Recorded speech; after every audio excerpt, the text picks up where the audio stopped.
Good evening. Welcome to South Asia Newsline. I'm Leshkar-E Khurana. Here are the top stories we're tracking for you on Wednesday, the 12th of August. Former Sri Lankan President Rajapksa says murder probe against him politically motivated. POK residents protest over continued power crisis.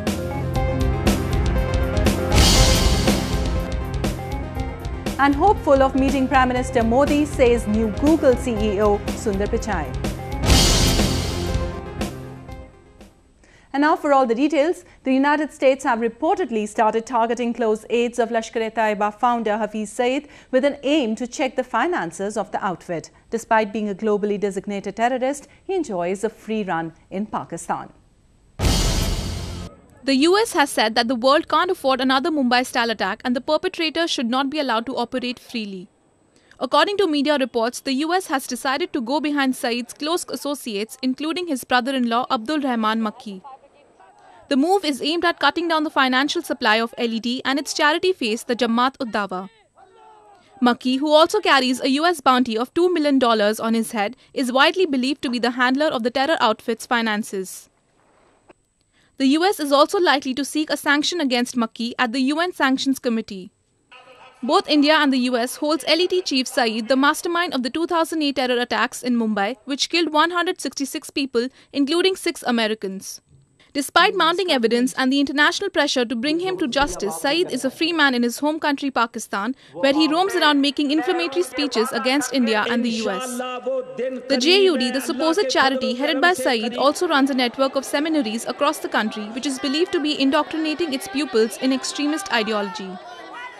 Mohammad Naved Yaqub, a Pakistani militant caught alive by Indian authorities last week in northern Udhampur following an attack on a paramilitary convoy, was also an LET operative. The Janata Parivar coalition parties in India's eastern Bihar have announced the seat-sharing formula for the upcoming assembly polls. The multi-phase vote is expected to be held between October and November. As the election battle is heating up in Bihar, the Grand Alliance of Janata Dal United, Rashtriya Janata Dal and Congress Party announced their seat-sharing agreement on Wednesday. As per the deal, the ruling JDU and RJD will contest in 100 seats each, while the Congress Party will field candidates in 40 constituencies. The province has a total of 243 seats. आपसी सहमति बन चुकी है और इस सहमति के आधार पर 100 सीट राष्ट्रीय जनता दल, 100 सीट जनता दल यूनाइटेड और 40 सीट कांग्रेस लड़ेगी। हम लोगों को इस बात की उम्मीद है कि अन्य दल जैसे एनसीपी हम लोगों के साथ आएंगे। Earlier this week, Prime Minister Modi had campaigned in the province. He had targeted both Kumar and Yadav for the poor economic status of the province. इन्हीं लोगों ने बिहार पर राज किया है।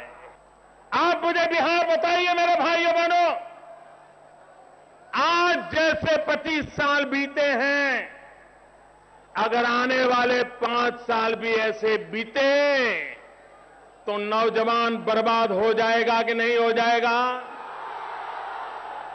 आपका भविष्य तबाह हो जाएगा। The BJP is eyeing to capture power in the province, promising development and with Prime Minister Modi as its poster boy. Former Sri Lankan President Mahinda Rajapksa said the murder case against him was politically motivated. The former strongman, who is eyeing a comeback to parliamentary politics, was accused to have involvement in the murder of a rugby player. Sri Lankan investigators have exhumed the body of rugby player Wasim Tajuddin from a burial ground in Colombo as part of the probe. The national team member was found dead inside a burning car after an apparent accident in Colombo in May 2012. However, the case was reopened earlier this year after allegations that Tajuddin was killed by members of Rajapaksa's security. The former strongman has denied all accusations and cried a foul play by his detractors to denigrate him at the time of elections. හරි තොරතුරු ජනතාවට දෙන්න ඕන. හරියට මැතිවරණ කාලෙදිම මේක ඉදිරිපත් කරලා මේ පුවත්පත් වලින් දක්වූ උනන්දුව මේ ගොඩනගපු හැටි ආකාරය පිළිබඳව වෙනකොට මේක දේශපාලනීකරණය කිරීමක් වශයෙන් මම දකිනවා. Rajapksa, who ruled the country for 2 consecutive terms, suffered a shock defeat in the presidential elections in January. His term in office was also marred with allegations of corruption and nepotism. He is eyeing for a comeback to power as the Prime Minister in the parliamentary polls next week. The Human Rights Watch has urged the Bangladesh government to ensure the freedom of expression and the prosecution of those targeting liberal voices in the country. This comes after a 4th blogger was hacked to death last week. The increasing number of targeted attacks on freethinkers and progressive writers in Bangladesh is a matter of concern, the Human Rights Watch said on Wednesday. Bangladesh authorities should unequivocally declare their commitment to free speech instead of proposing self-censorship, the rights watchdog said in a statement.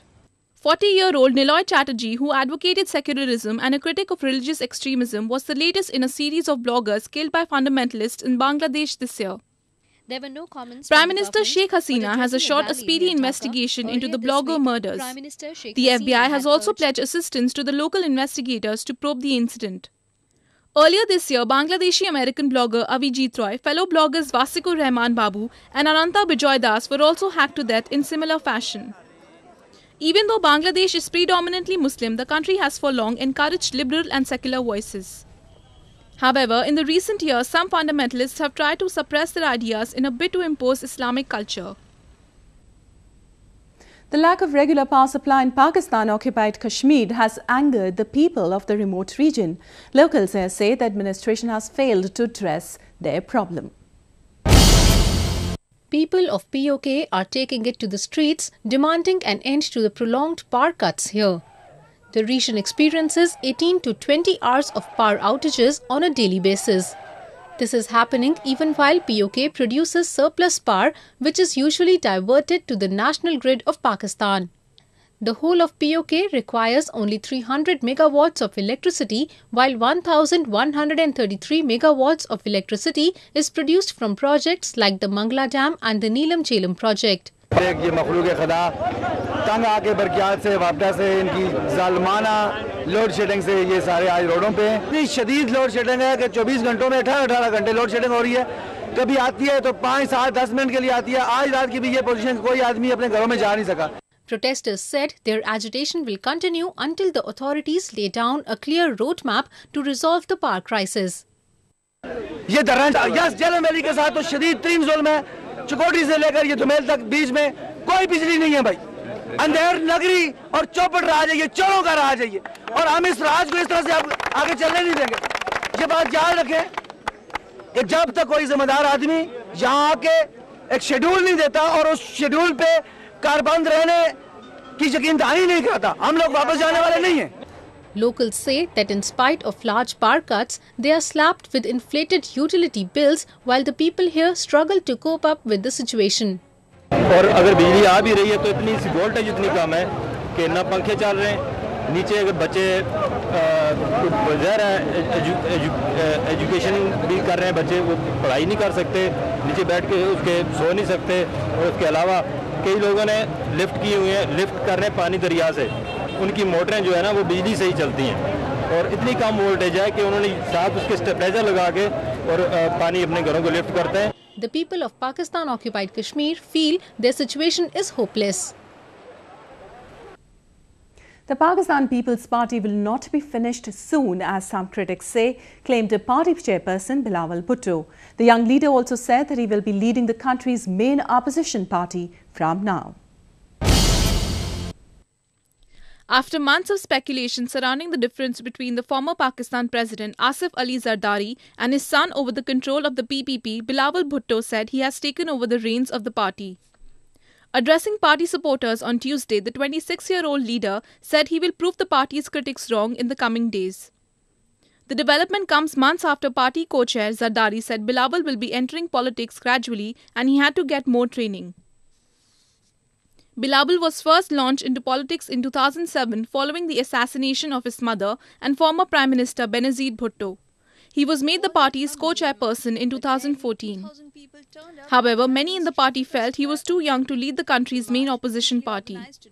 There were also reports that the father and son were at war over the control of the party, and Zardari was planning to introduce his eldest daughter as the PPP's new face.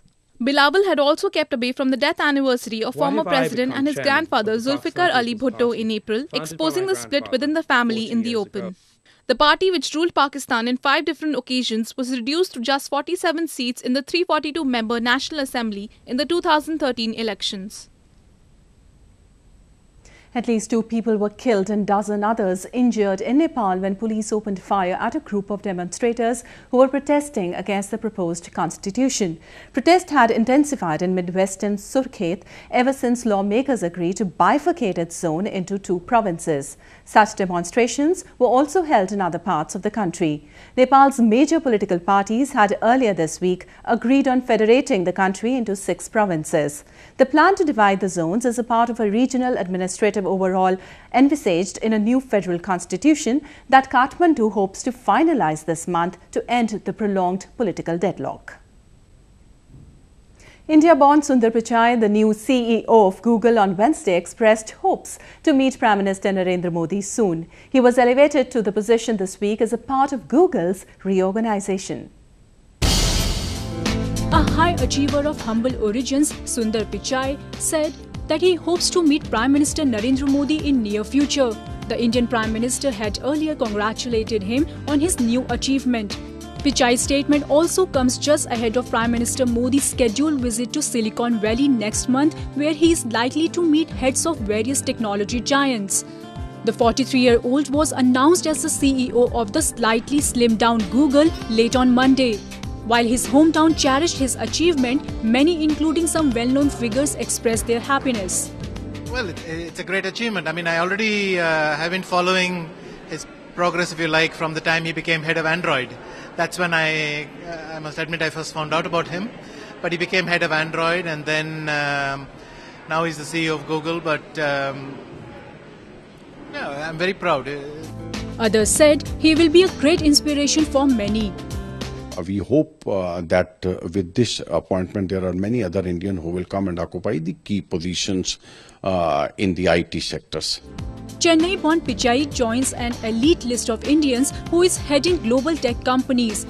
Others include the likes of Microsoft CEO Satya Nadella and Adobe CEO Shantanu Narayan. Well, that's the way it was in South Asia this evening. Before we conclude, the top stories once again.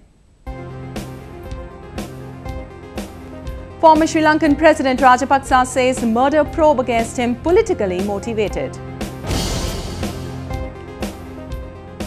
POK residents protest over continued power crisis.